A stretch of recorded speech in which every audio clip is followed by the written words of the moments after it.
IHMS.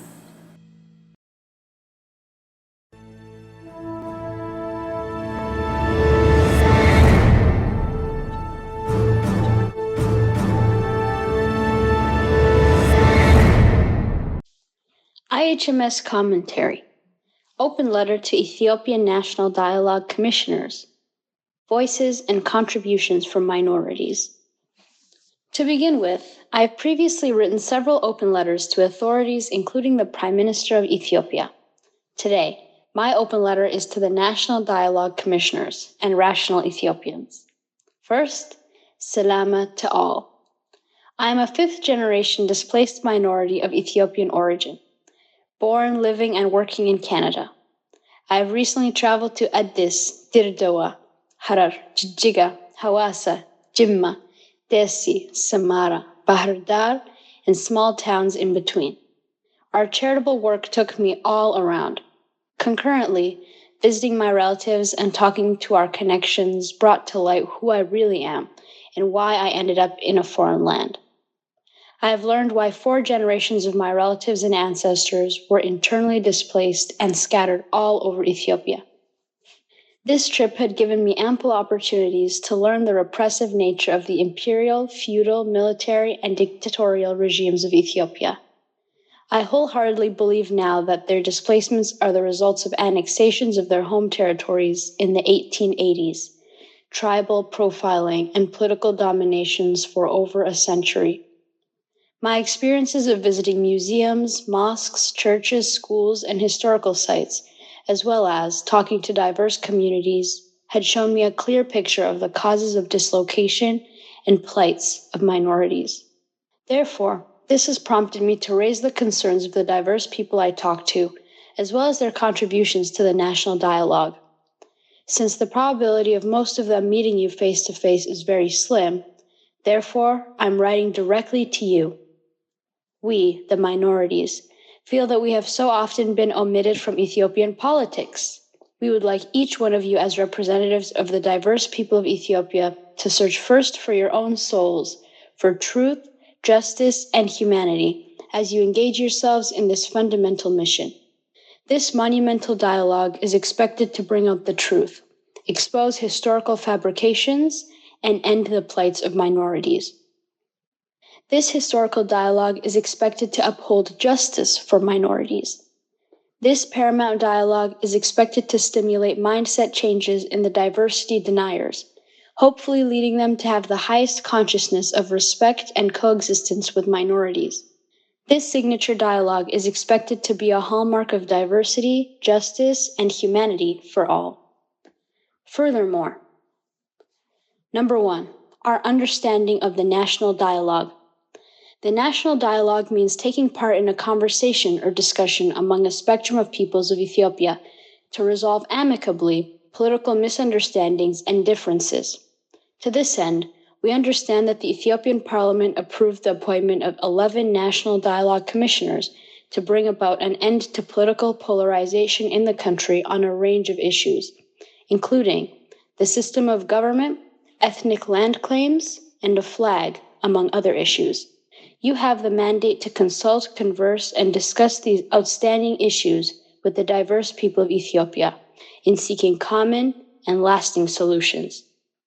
As part of this dialogue, we would like to bring to your attention our natural demands so that we are part of the conversation and solution in Ethiopia's political impasse.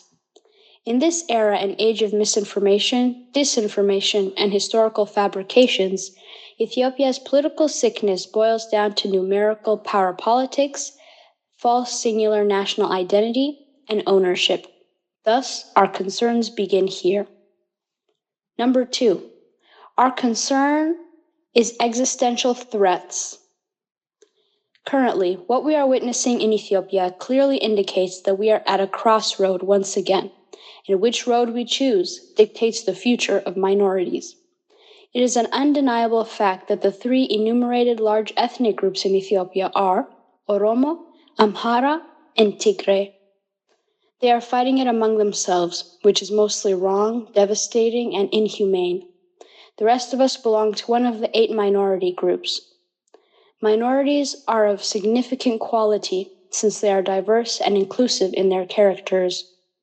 They are respectful and accommodating. Because of these qualities, the establishment of federal Ethiopia has almost guaranteed their existence, pursuing their natural rights and preventing them from existential threats. For minorities, the existential threats are expansionism, assimilation, marginalization, polarization, and inhumanity. These threats have almost obliterated their cultures, languages, and heritage. The annexations of their kingdoms and independent nations in the 1880s structurally damaged their identities.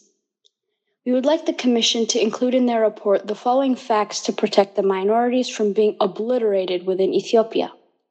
The restoration of minority rights and preventing these threats must be a priority for the National Dialogue Commission. The three major facts to consider in building federal democratic Ethiopia are historical facts, indigenous peoples' identity, and minority rights. Number 1, uphold historical facts.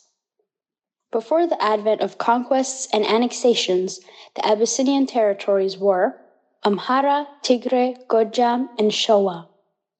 The geopolitics of the 1880s marked the loss of the glorious height of peace and prosperity of diverse people of the Horn, West, and Southern kingdoms. The following territories and independent nations of minorities were invaded. Menelik conquered the following territories. In 1886, Guma, Goma, Gera, Limu, and Jimma as a protectorate. In 1887, Harar, Gurage, and the conquest began of Oromo Tulama. In 1889, Kambata was conquered. Menelik then deconstructed and annexed the following. In 1890, Lega Oromo and Janjero. In 1893, Olamo, Sidamo, and Oromo Tulama's conquest was completed. In 1894, the Ogaden conquest began. In 1895, Arsi. In 1897, Kafa, Jambo, Gimira Konso, Burgi, and Ogaden. The following conquests were completed.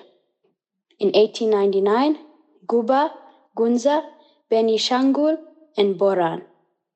In 1900, the conquest of Nilotic tribes.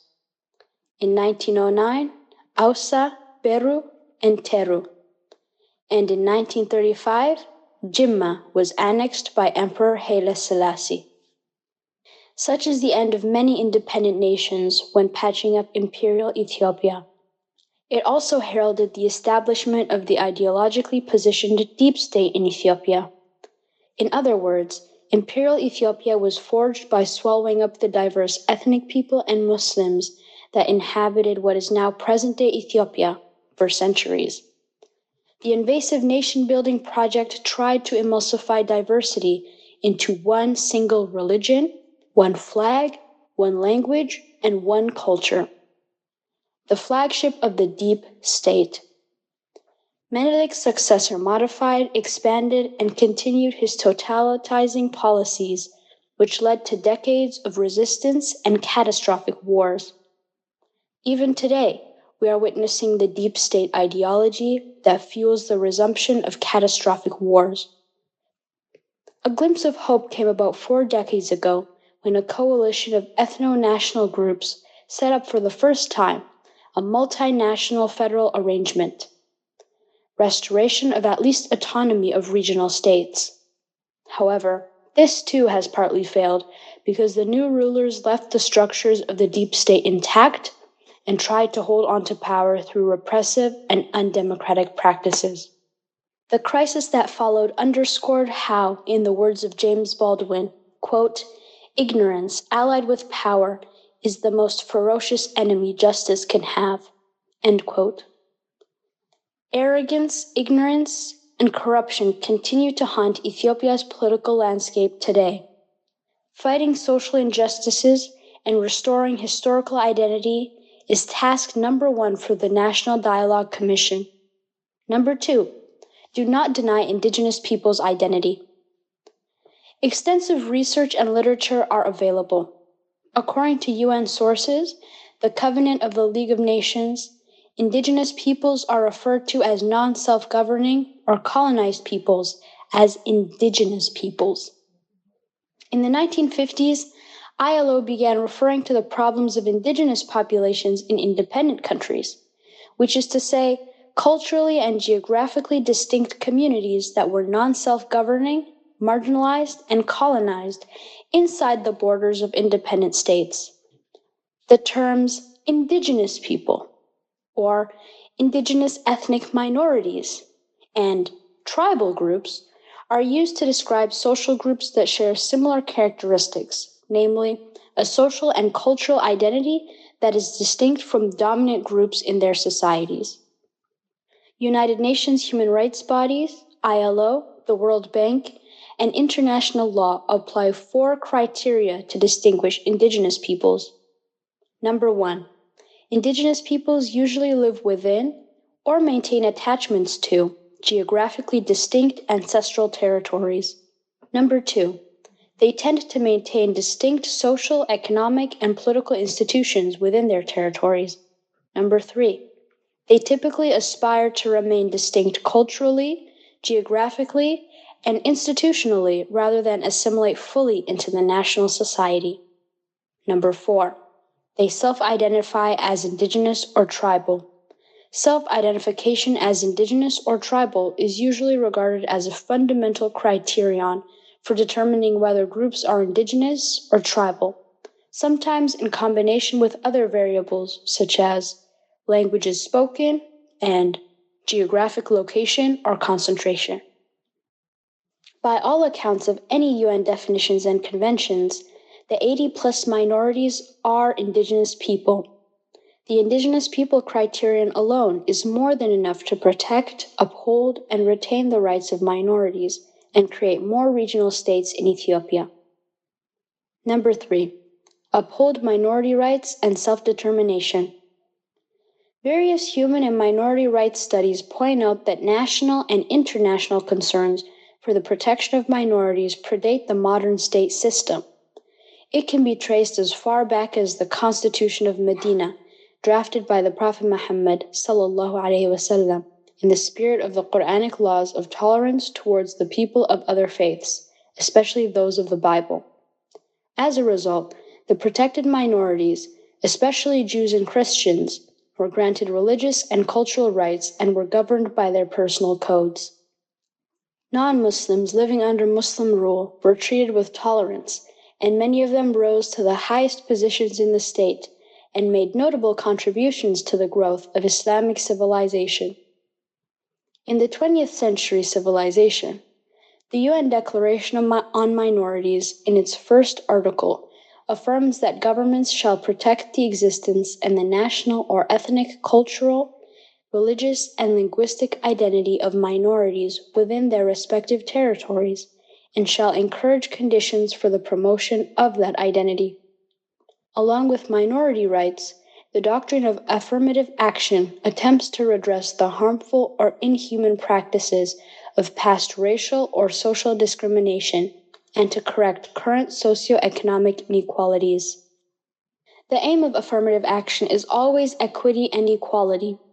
Affirmative action always maintains that it is intended to remedy years of discrimination, and it is compensatory.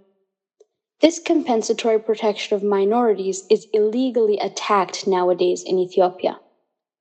Positive measures by national and regional governments may also be necessary to protect the identity of a minority and the rights of its members to enjoy and develop their culture and language, as well as practice their religion.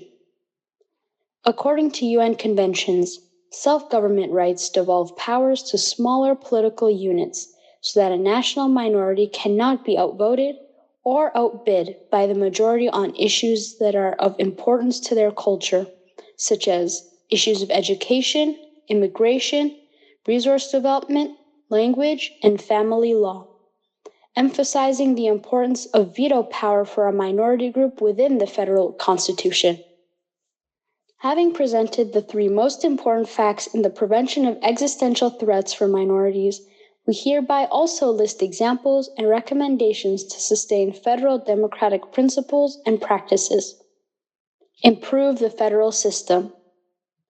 With a few of its pitfalls and mismanagement of its implementation in the last 3 decades, the federal system still remains to be the preferred and the right governance structure for the diverse people of Ethiopia. It is unique and it fits Ethiopia's landscape considering their historical facts. Of all the Ethiopian regimes since the 1880s, the current federal system proves to be by far the safest and the most development-oriented political system for all nations and nationalities and ethnic groups in Ethiopia. Also, here are some lessons Ethiopians can learn from around the world. The establishment of a minority regional state was not solely based on numbers, only as numbers are not the only determining factor in establishing a regional state, city-state, and self-governing territory, be it in Ethiopia or elsewhere in the world. For example, beyond Ethiopia, there are many countries around the globe that supported and established minority self-governing territories or parliamentary seats, or administrative entities within their borders. To name a few, Norway for Sami social groups, which have a population of 80,000, Sweden for Sami social groups, which have a population of 20,000, Italy for Vatican State, which has a population of 2,500, Slovenia for minority Italian origin, which has a population of 4,000, Poland for a German minority population, which has a population of 4,300, and New Zealand for Maori, which have a population of 600,000, as well as Pakistan for non-Muslim social groups. Looking at these global examples, why are they working and peaceful? Because their establishments are in many ways considered prominent factors such as historical facts, indigenous peoples' identity, socioeconomic contributions, and affirmative actions to stop systemic ethnic cleansing and centuries of repression within their contexts. Making the current Ethiopian federal constitution more democratic, tuning it to equity, equality, and justice, and giving a minority veto power to control numerical power politics will determine their destiny. And it is the right thing to do. Stop Ethiopia from going backward. What on earth is happening in Ethiopia today? Specifically, there are ill political signposts in all regions of Ethiopia. The deep state is digging and swallowing diversity. More than ever, it appears that Ethiopia has become directionless and destructive. Instead of going forward, it is going backwards with repression, abuses, harassment, and inhumanity using different political forms and formats as perceived and practiced by some extreme forces and political parties. Historical deniers and numerically arrogant political mindsets have come to terms to end their political domination and disrespecting minorities.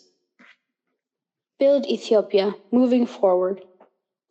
Abound evidence and voices condemn the supremacy of one ethnic group or any political extremism in current Ethiopia.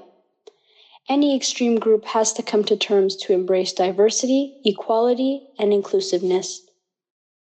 As Trevor Cole puts it eloquently, quote, "Every ethnicity is the treasure of humanity. Diversity is natural and real, but debasing it is undemocratic and inhuman." End quote.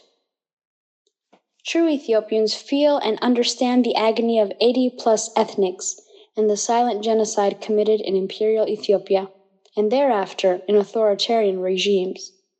We need to humanely support each ethnicity to be free, respected, and united in a diverse nation called the Federal Democratic Ethiopia. In line with UNESCO's Universal Declaration on Cultural Diversity, of course, consolidating and establishing a democratic multinational Ethiopia is the only way out to have equity and equality without repeating some of the political pitfalls of the last few centuries. Upholding the essence of democratic federalism or multinationalism in a true sense is the way forward. Not monocultural identity, but multinational federalism, which is collective national identity and ownership. Not only multinational federalism is the recognition of ethnic languages and cultures, but also the recognition of indigenous rights to land and national resources, as well as running their own affairs in freedom. Let me wind up my messages by calling all Ethiopians to stop unnecessary internal bleeding.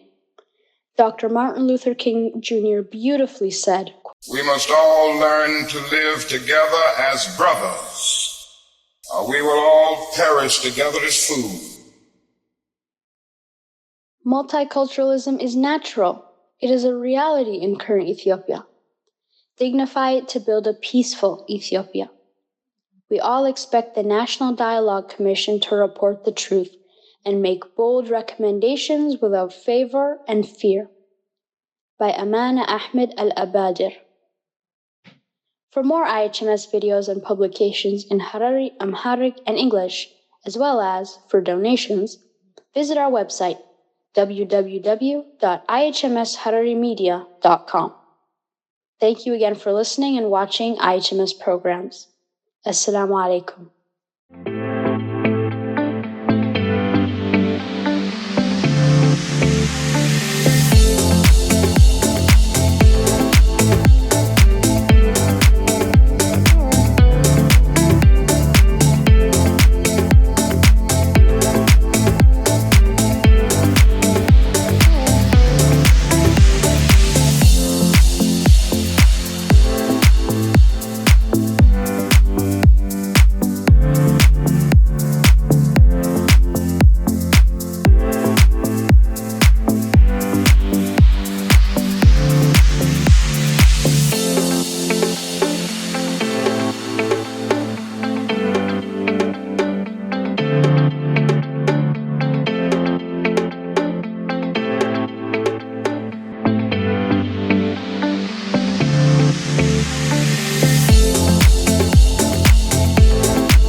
IHMS